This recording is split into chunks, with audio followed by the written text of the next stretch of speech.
You are watching the Doctalk show.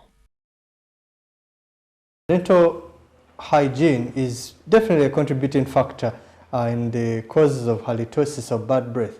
And just before we went for the break, we also found that dental caries and a host of other problems might be associated with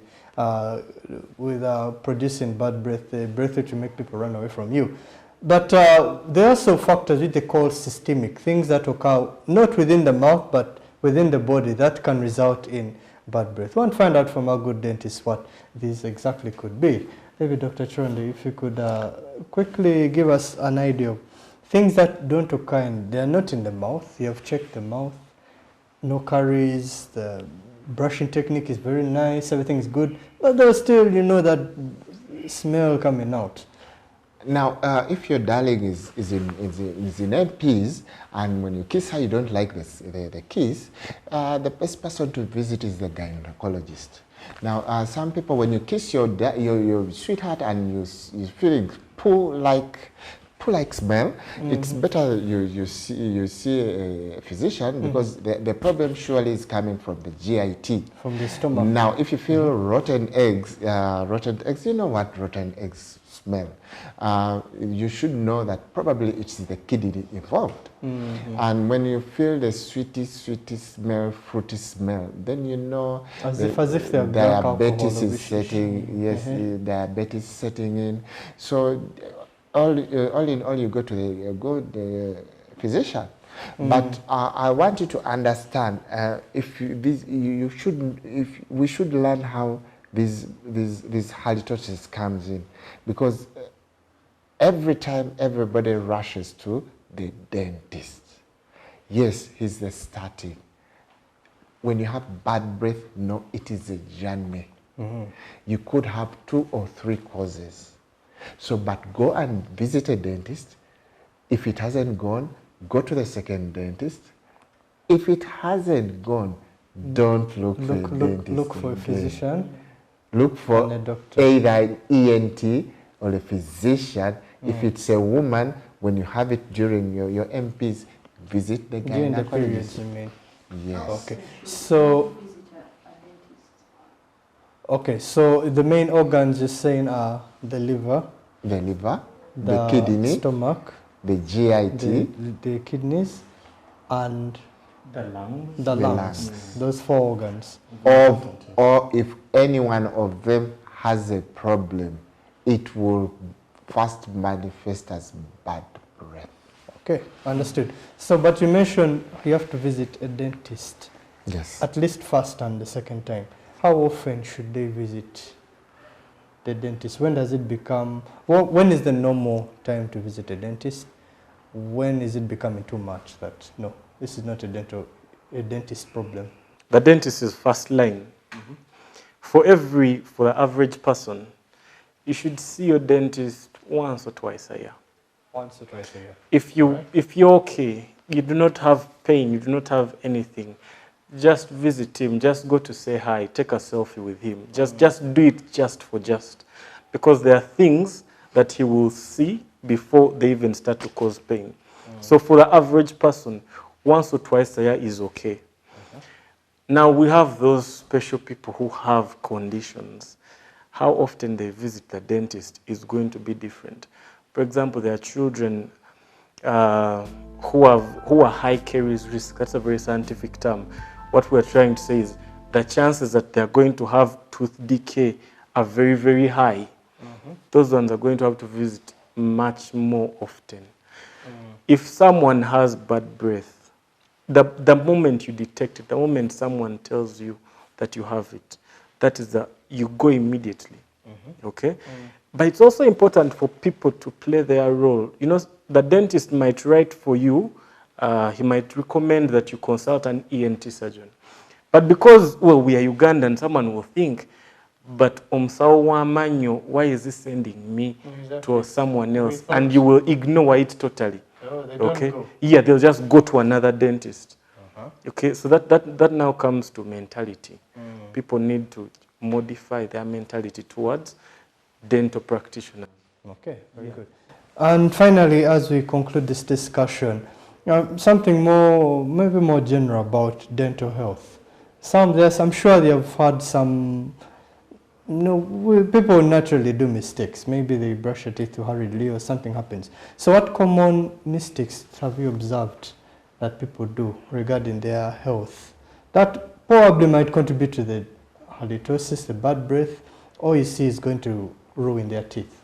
Are there some of these common mistakes or maybe myths? Off the top of my head, I'll say opening bottles with teeth. We are an alcoholic country. Okay, we love to party. So yes, there's a lot of beer on the table. There are not enough openers. So someone after having a few too many. So what does that do? Oh, it's going to break your teeth without a doubt. And the problem is when that tooth breaks, many times it's going to break terribly. It might break all the way through. It's like cutting a person in half. What happens? They have to remove the tooth? Not all the time. Not all the time. Sometimes we do root canal treatment. We crown the tooth. The treatment modalities are very are varied. We wouldn't want to dive into that. Okay. But yes, but that is broken one thing. teeth, yes. So opening bottles with Should be is a total no. Yes. Yes. Okay. Surprisingly, that most restaurants, even five-star hotels, will always supply a toothpick. Okay. And it's natural. When people finish eating food, they start.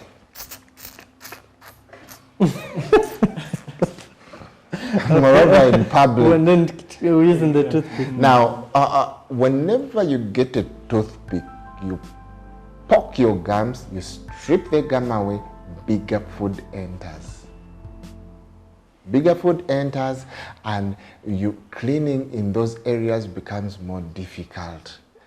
Food will stick there, bacterial activity will happen, and then you get cavities from in between your teeth. Now, a cavity is brought by tooth picking, also very difficult to treat in a dental clinic. How so? What? Yes, because they are in between your teeth. The deep holes. You need certain gadgets to smile, mouth tricks, band, blah, blah, blah, and even handling them is difficult. Sometimes you end up having root canals, expensive root canals. Sometimes you end up, because usually a cavity that comes in between the teeth ends up in a root canal. Okay. So rule number 2. Never ever touch a toothpick. What should they do? Never touch a toothpick. So instead of a toothpick, what should they do? Never ever touch a toothpick. They should use Floss. A floss. I know it's very hard. People find it hard to use floss. I think one of these days on the Facebook page we shall have a demonstration. Yeah, we shall just have a demonstration of how to use floss. Okay.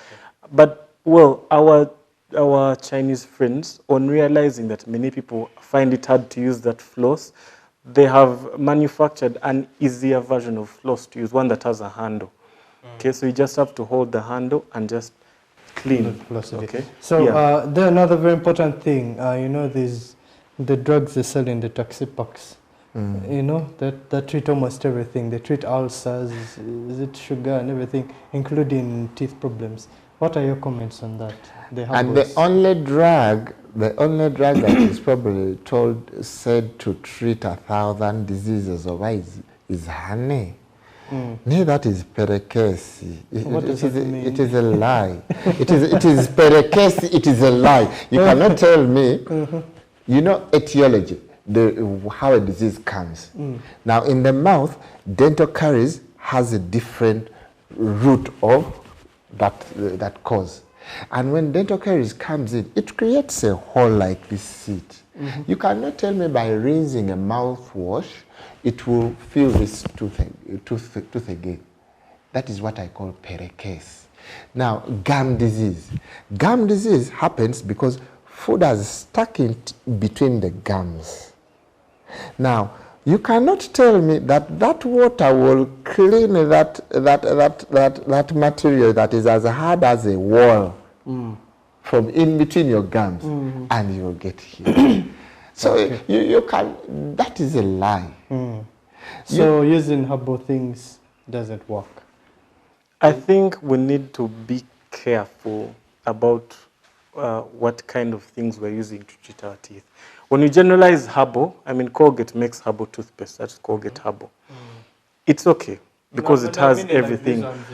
But many of the things that are sold here, I mean, if the FDA, for example, were to examine those things, I think they would close down the borders of the country. They would make it impossible for us to produce these things because they are not working. They are not helping people. But because some individuals are very good at marketing and at dwelling on people's, what is the word? There's a word. Exactly. People do not know and people are very desperate. So you have cunning people feeding off that. But generally speaking, if you have a hole, it must be filled. So now the onus is on you, the viewers. You've heard it from the experts. You know what to do. Make sure you take care of your health, take care of your teeth, and kick out halitosis. Make sure you enter the year 2020 smiling and with, when everyone around you is happy. So much appreciated, doctors, from Dino Dental Kampala, for taking us to this topic. We'll see you next time again on the Doctalk show. If you have any questions or comments regarding bad breath or regarding any dental problem, feel free to reach out to us. Feel free to reach out to our dentists. They'll be happy to help you. So until next time, we'll see you.